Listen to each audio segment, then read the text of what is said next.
আমার খামারে শীতকালের জন্য আমি যে প্রস্তুতি নিয়েছি আপনাদেরকে দেখাচ্ছি।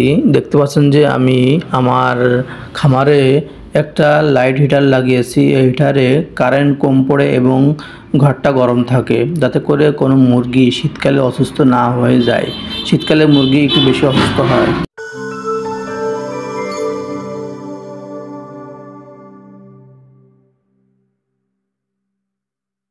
আসসালামু আলাইকুম রহমতুল্লাহ। যশোর এক কৃষি চ্যানেল থেকে আপনাদেরকে স্বাগতম। দর্শক, আজ আমি আপনাদেরকে দেখাবো নতুন আর একটা ভিডিও। এই ভিডিওতে শীতকালে আমি আমার খামারের জন্য কি প্রস্তুতি নিয়েছি এবং কি করেছি আপনাদেরকে দেখাবো। চলেন এবার দেখা যাক। আমি দারাজ থেকে দুইটা লাইট অর্ডার দিয়েছি।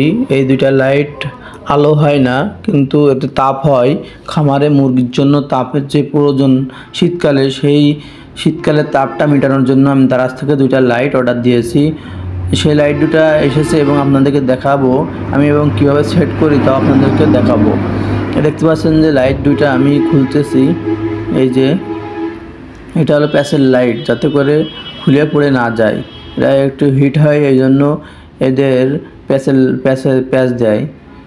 দেখতে পাচ্ছেন যে এই লাইট, এই কাচের লাইট, এই লাইটগুলা অনেক হিট হয়। হিট হলে তখন খামার গরম থাকে, এদের মুরগির অসুস্থতা কম হয়। এর জন্য আমি আমার খামারে এই লাইট দুইটা লাগাবো, আপনাদেরকে দেখাবো। এই যার একটা লাইট, এই দুইটা লাইট যখন হিট হয় অনেক গরম হয়, এবং এদের যে লাইট দুটা লাগাবো, এদের সিরামিকের যে হোল্ডারগুলা, এই হোল্ডারগুলা দিয়েছে এদের সাথে, যাতে করে কোনো সময় হোল্ডার থেকে খুলে না পড়ে যায়। এই দেখতে পাচ্ছেন যে এই প্যাচের, যে আমি বললাম প্যাচের, এই যে হোল্ডারগুলো প্যাচের, সুন্দরভাবে তারা সেট আপ করে দিয়েছে। এটা আমি আমার খামারে সেট আপ করবো, আপনাদেরকে দেখাবো আমি যেভাবে সেট আপ করি। চলেন এবার লাইটগুলো আমরা আমাদের খামারে সেট আপ করবো। তার আগে আমরা হোল্ডারে সুন্দরভাবে লাগিয়ে নেব। হোল্ডারের নাটগুলা টাইট দেওয়া থাকে, এই জন্য আমরা ঢিলা করে নিয়ে দুইটা তার লাগিয়ে দেব। এই যে আমি খুলে নিতেছি নাট দুইটা। খুব সহজ, আপনারা আপনাদের খামারে এই কাজটা করতে পারেন শীতকালের জন্য, যাতে করে কোনো মুরগি অসুস্থ না হয়।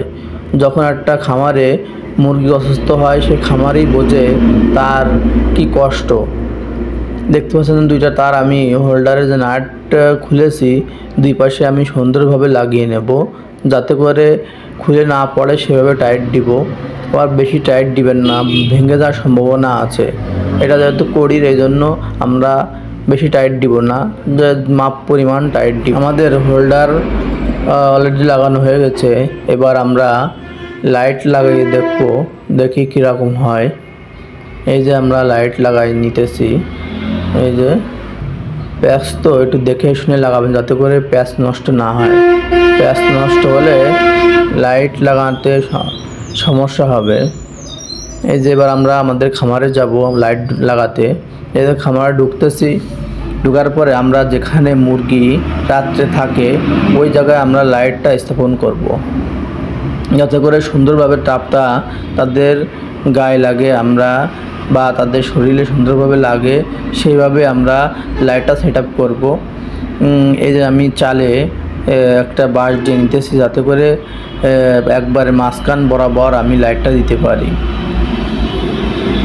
এই যে আমি দড়ি থেকে দিতেছি, এই যে সুন্দরভাবে, যাতে পুরো ঘরের তাপটা ছড়ায় যায়, এই জন্য আমি মাঝখানেই দিয়েছি। আমার লাইট লাগানো হয়ে গেছে। আপনাদেরকে সন্ধ্যের পরে দেখাবো আমি কী পরিমাণ তাপ হয়। এখন তো বোঝা যাচ্ছে না, কিন্তু তাপ হচ্ছে অনেক, কিন্তু বোঝা যাবে না। রাত্রিবেলাও আলো হবে না, কিন্তু তাপ হবে, হালকা হালকা লাল হবে, কিছুটা বোঝা যাবে রাত্রিবেলা। আপনাদেরকে রাত্রের যে ফুটেজটা, সেই ফুটেজটা এবং মুরগি লাইটের নিচে কিভাবে থাকে আপনাদেরকে রাত্রিবেলায় দেখাবো। এরপরে যে অনেক তাপ হয়, তা মুরগিরাই অনুভব করবে। সন্ধ্যের পরে দেখতে পাচ্ছেন যে দেখেন যে হালকা হালকা আলো দেখা যাচ্ছে, কিন্তু বেশি আলো না, হালকা, কিন্তু এটা পুরো তাপ, যার কারণে মুরগিরা লাইটের তলে বসে থাকে। এই দেখতে পাচ্ছেন সব মুরগি লাইটের নিচে এসে বসে রয়েছে তাপ নেওয়ার জন্য। এর জন্য এই মুরগি অসুস্থ কম হবে। দর্শক, আপনাদেরকে দেখালাম যে শীতকালে আমি কি প্রস্তুতি নিয়েছি।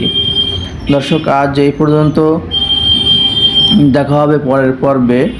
আসসালামু আলাইকুম ওয়া রাহমাতুল্লাহি ওয়া বারাকাতুহু। নামাজ বেহেশতের চাবি, নামাজ বাদ দিয়ে না বন্ধু, এপারের চেয়ে ওপারের জীবন বেশি সুন্দর।